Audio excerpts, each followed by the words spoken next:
Today on Flavor Lab, I want to make some groundnut soup, or as it's also called, peanut butter soup.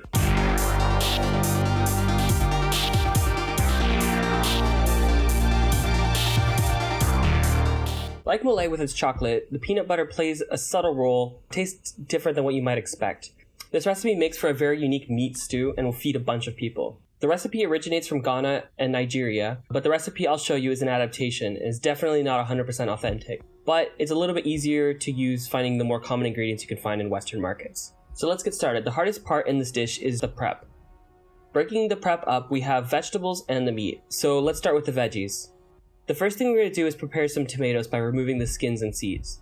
To do this, simply score the tomatoes with a cross, pour some boiled water over them, and let them sit for about 15 to 20 seconds.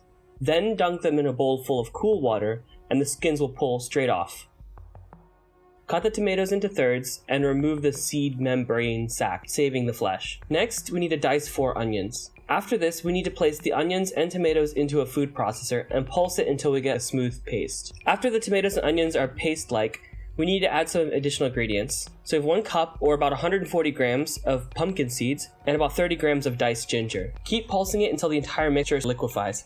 Put this paste to the side because we're going to need it later. Next, we have a pumpkin. I have a 1 kilogram Hokkaido pumpkin, can never say that. Start by cutting it in half and scooping out the pumpkin seeds. Peel the pumpkin and then cut it up into cubes. Lastly, I'll add some okra. I don't have that here, but I have 100 grams of frozen okra that I'll add directly into the stew later. Once we have the vegetables prepped, it's on to the meat. So this dish is semi-meat centric, so for those who don't eat meat, you can forego this. It'll give you a different flavor, but it'll still make a really good meal. So I have 2 kinds of meat here. One, I have about 300 grams of beef brisket. Mine here, as you can see, is a bit fatty, but in this recipe, it'll work great. So just cube it up and set it to the side. Next, I have about 4 chicken thighs, roughly about 1.3 kilograms, and separate the thighs and drumsticks, keeping the skin on. Once we have all of our prep done, we can begin cooking. Get a large pot, so like a stock pot or something that size, because we're going to have a lot of stuff to hold. So first thing we want to do is add about 1/2 cup of oil. I'm using a mixture of vegetable and palm oil, but if you can't find palm oil, no worries. Once the oil starts to get hot, we want to brown our meat. Place the pieces in and give them a rough toss.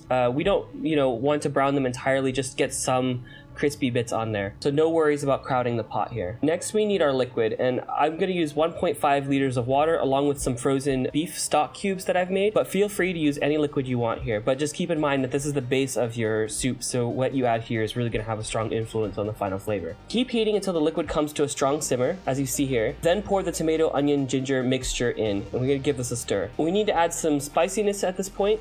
Traditionally, they use habanero peppers, but I have trouble finding them here, so I'm going to use some smoked ghost pepper, but this is all entirely up to you as to what kind of spice you want to have. Let this simmer for about 20 minutes, allowing the meats to start breaking down. After 20 minutes, we can throw in our pumpkin, the okra that I mentioned earlier, and a bay leaf. For the last step, we need to prepare and add the star ingredient, which is the peanut butter. So scoop out about 200 grams or about 1 cup of peanut butter into a saucepan. Turn the heat to medium-low. You don't want it to be too hot or it'll scorch.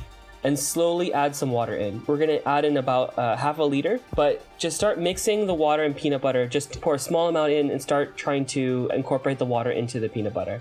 At first, it'll go slowly, and then eventually it'll start to smooth out. The reason for doing this is to emulsify the peanut butter and water together. See, peanut butter is mostly oil, and therefore it doesn't mix very well with water. So by slowly adding the two together, it will come into a smooth sauce. If we added it directly into the stew pot, it would clump up and sink to the bottom and then scorch. And that would just not be nice. You'd have chunks of peanut butter. It wouldn't work. So you have to do this in a small saucepan on the side and then pour it into the pot. Once the water and peanut butter are emulsified, we can put the mixture back into the soup. And then we're going to let this stew for 30 minutes. After 30 minutes, we're done. So you can serve this alone or with bread or rice, but today I'll be serving it with cassava fufu. I'll have a video on how to make fufu later in the future. But for right now, this is how I'm going to serve it.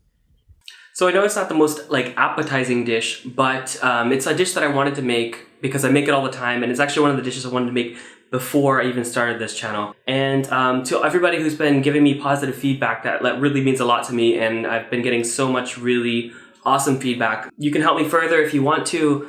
If you have a friend that you think might be interested in these videos, or if you want to subscribe yourself or give a thumbs up, all of that really helps. So I have another video coming out next week. It should be pretty cool, so look forward to that. So thank you for watching and enjoy.